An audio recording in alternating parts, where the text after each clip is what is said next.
আমাদের টপিক হচ্ছে ফুড স্পয়েলেজ, আছে খাদ্য নষ্ট হওয়া, খাদ্য পচন। খাদ্য পচন এক্স্যাক্টলি কী?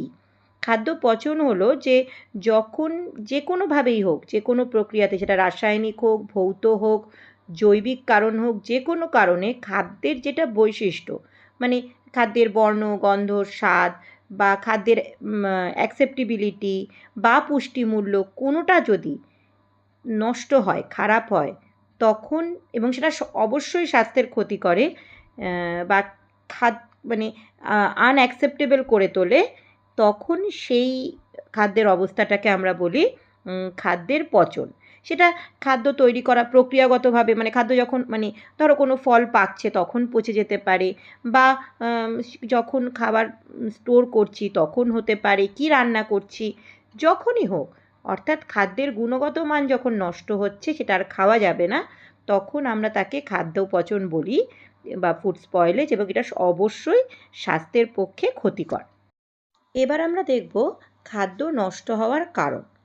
যে চারটা তোমরা দেখতে পাচ্ছ, দেখো এটাকে মূলত তিন ভাগে ভাগ করা হয়েছে। খাদ্যের বর্ণ, খাদ্য পচনের পুষ্টিমূল্য, একটা ফিজিক্যাল নষ্ট হবেই, এটাও মানে খাবার নষ্ট হয়ে যাওয়ার বা জৈবিক কারণ একটি, আর একটা অন্যান্য কারণ আদার্স। আবার আদার্স কজকে আমরা বাতাসে মানে থাকা যে অক্সিজেন, একটা হচ্ছে উৎসেচকের ক্রিয়া, একটা রাসায়নিক, মানে খাদ্যকে নষ্ট করছে। আমরা ডিরেক্ট চলে যাব অক্সিজেন যখন একেবারে তখন আমরা জানি জারণ প্রক্রিয়া হয়। প্রথমের মধ্যে যেই জারণ প্রক্রিয়া হবে হাই টেম্পারেচার, খাদ্যের যেটা নর্মাল হাই টেম্পারেচার বর্ণ, সেটারও পরিবর্তন হবে, খাদ্যকে মানে খাবারকে তাড়াতাড়ি পচাবে। অক্সিজেনের উপস্থিতিতে অ্যারোবিক ব্যাকটেরিয়াগুলো প্রিজারভেশনের ক্ষেত্রে, তাদের গ্রোথগুলো খুব ভালোভাবে নিম্ন তাপমাত্রাটাকে খাবার নষ্ট করতে পারে। আবার এছাড়াও অক্সিজেন জিআলোই গাছে, মানে সেটা আর্টিফিশিয়াল লাইট খাদ্যের মধ্যে ন্যাচারাল লাইট, এনজাইমেরও পরিবর্তন সব সময় যে এনজাইমগুলো খাবারকে পাকাতেও সাহায্য করছে, ফলে দীর্ঘদিন অক্সিজেন পেলে খাদ্য পচন মানে পরিপক্ক হওয়ার থেকেও বেশি এবার পচে যাওয়ার সম্ভাবনা বাড়বে।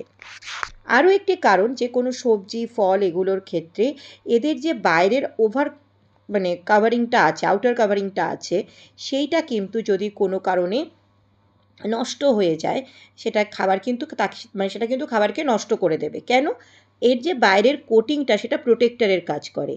তাই কোনো কারণে যদি ঝড়ে বা পাখি ঠোকরালো বা যে কোনো কারণে যদি এর বাইরের লেয়ারটায় আঘাতপ্রাপ্ত হয়, তখন ওর মধ্যে দিয়ে মাইক্রোবসগুলো ভিতরে ঢুকে খাদ্যকে নষ্ট করতে পারে।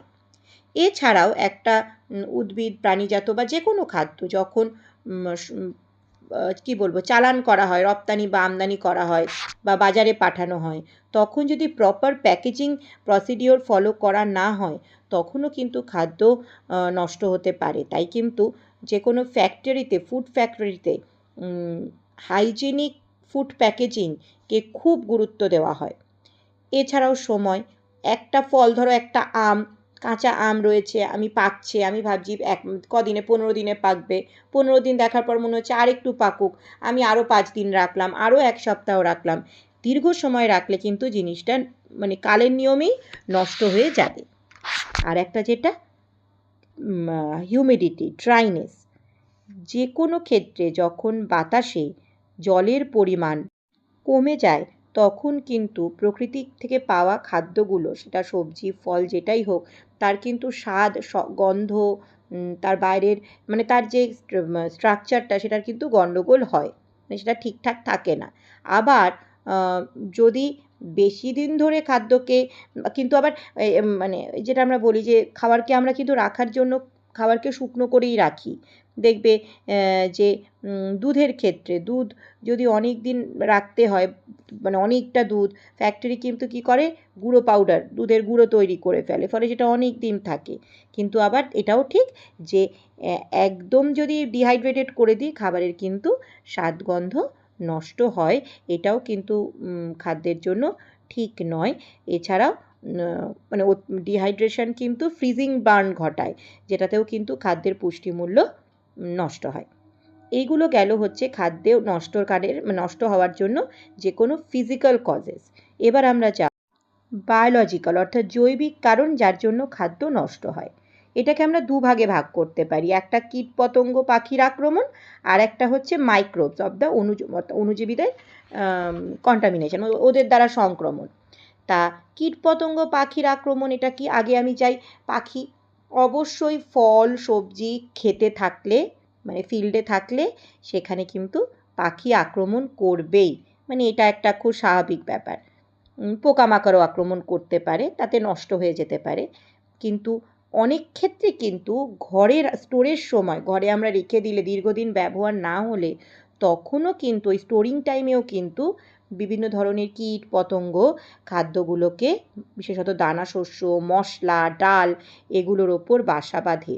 এছাড়াও ইঁদুর, ছুঁচো এই ধরনের ঘরে আসা যাওয়া করা জীবজন্তুরাও কিন্তু মানে জীবগুলোও কিন্তু আমাদের খাদ্যের মধ্যে মলমূত্র ত্যাগ করে খাদ্যকে নষ্ট করার একটা চেষ্টা করে।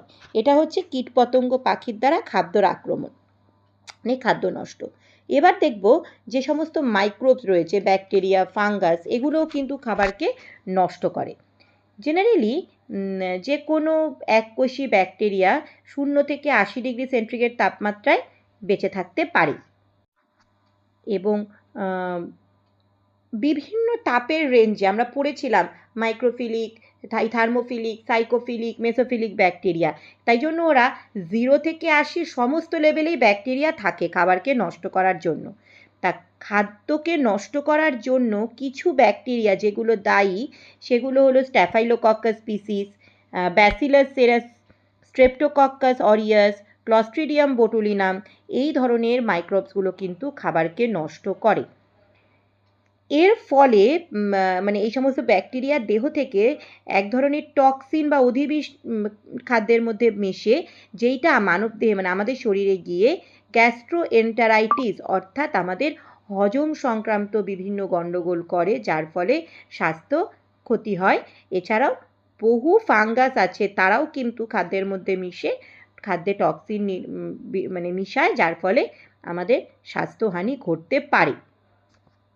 ছত্রাক মানে ফাঙ্গাসের কথা যখন বললাম তখন তোমরা জানোই যে ছত্রাকও এক ধরনের মানে এককোষী একটা মোল্ড। এরাও বেশ 25 থেকে 30 ডিগ্রি 35 ডিগ্রি টেম্পারেচারে সক্রিয় হয়ে থাকে।